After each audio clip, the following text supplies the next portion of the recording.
السلام عليكم، معكم فردوس. بغيت نحضر لكم واحد الوصفة اللي هي بطاطا مشرملة محمر فران.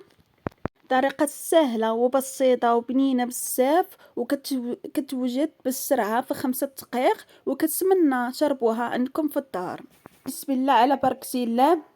المقادير اللي غادي نحتاجو، غادي ندير 4 الحبات ديال البطاطا، غادي ناخدو نطنجرها في الماء، وغادي ندير 4 الحبات ديال البطاطا تكون مقطعه مربعات بهذه الطريقه، وغادي ندير 2 معالق كبار ديال الخل،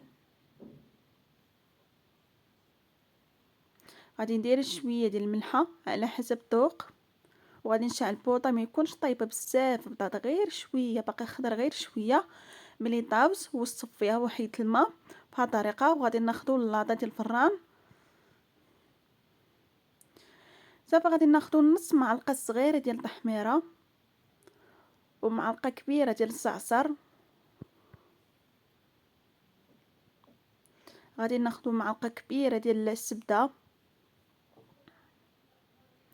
وغادي ناخدو 2 معالق كبار ديال الزيت، غادي ندير المعلقه الصغيره ديال المايونيز. الا ما بغيتش دير المايونيز تقدر غادي دير ممكن معلقه صغيره ديال البودره ديال الثومه على اختياري.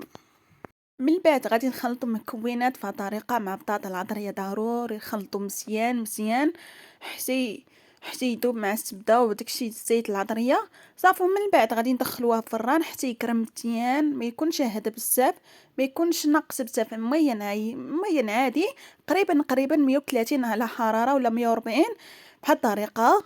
تكرم مزيان كتجي مقرمشه وطريقه سهله وبسيطه وكيجي بنينه بزاف. كنتمنى جربوها ورد عليا.